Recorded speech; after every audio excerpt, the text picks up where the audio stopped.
Hi everyone, I'm coming at you today with a question that you can see here on the screen. It was sent my way via Messenger, and it's one though that actually has come up quite a lot this year. So I was thinking it'd be a good one to lift up for the world and put out there. I think it's so nice when we can all grow ideas together. So as you can see, the question is around translanguaging. And this educator, who I know is a wonderful educator, says, I agree that translanguaging is important from an equity stance, but how can I still ensure students learn the target language too? And so that first part there certainly should not be underestimated. Translanguaging is absolutely important from an equity stance, and that could be a whole separate video on its own. So we're not going to dig into that right now, but just know absolutely very, very important. However, what we'll address in just a few minutes right now, in the few minutes we have, is how can I still ensure students learn the target language too? So there's this feeling that they're at odds, right? That like, yeah, translanguaging is a good thing, is a worthy thing, but how are students going to learn this language? And I know in my work with schools, this can come up both with teachers who are teaching English. This can also come up quite a lot with teachers teaching other languages too. Chinese, Korean, Spanish, French, Japanese, on and on, the list can go. As we know, as international educators, I'm working in different contexts all the time, as have many of you, and so many different languages. And for those language teachers, in some cases, they only have 45 minutes. You know, if I'm a French teacher, I might only have like 45 minutes with students. And so there is this feeling of how can I still ensure they learn this new target language, this new to them language.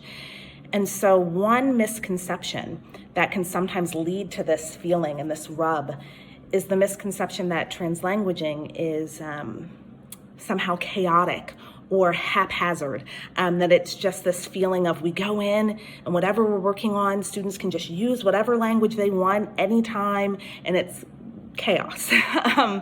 And instead recognizing that that's absolutely not what good sound translanguaging pedagogy would be.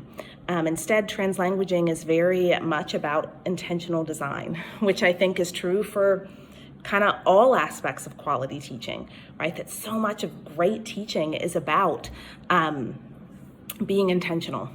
And so researchers will even often refer to this as planned translanguaging or designed translanguaging. I personally like the phrase of designed translanguaging, that there's an intentional design to it. Now, of course, translanguaging can happen serendipitously, spontaneously. It is something authentic to what we do when we're multilingual, plurilingual. However, when we're thinking of the classroom context that this question is around, we'd really be thinking of a much more intentionally designed approach. And so with that in mind, we're going to need to think about what we know about language learning. And we know that there is often this interplay of, receptive, processing, and expressive, right? So receptive, processing, expressive. And translanguaging can really be harnessed as sound, strong pedagogy to support all of this work.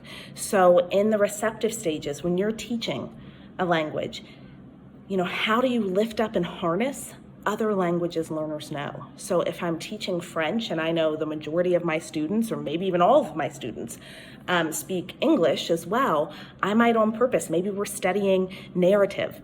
And so I pop out words like genre, plot, character, conflict, and I show what that word would be in French and 1 to 3 other languages maybe that are living in our community. So students see, like, we kind of make a little bilingual or multilingual word bank of academic vocabulary we're going to be talking about.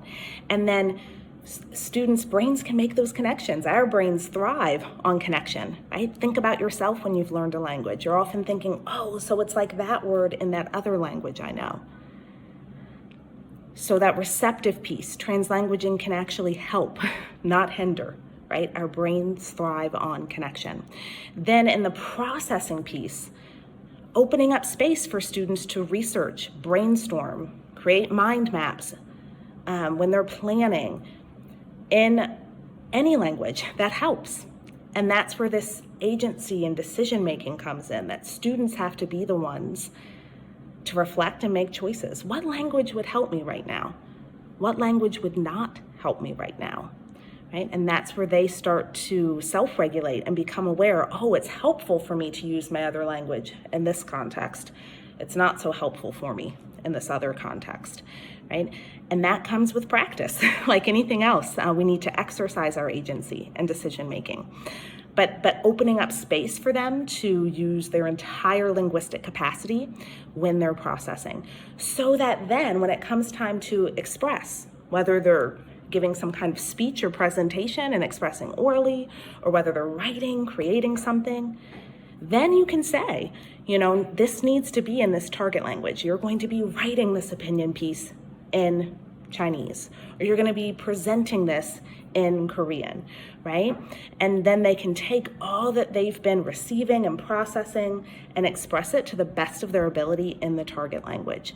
So again, not chaotic, just planning out with design how to leverage and harness the power of translanguaging, because it is authentic to what our brains do, to what we do, in addition to honoring children as whole people and honoring the importance of equity, right? Which we know, again, could be a whole separate video.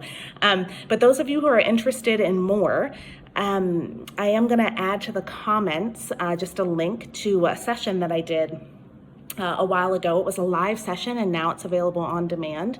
And I'm mentioning it because if you choose to participate in that on-demand session, you get, along with the recording, you get a free planning tool. So it's a tool that can help you design for purposeful translanguaging. So if that interests you, if that sparks your interest, you can check that out. I'll put it in the comments. But hopefully this has led to some thinking, maybe some affirmations, and maybe some new layers of thinking too. So I hope wherever you are in the world, you enjoy the rest of your day.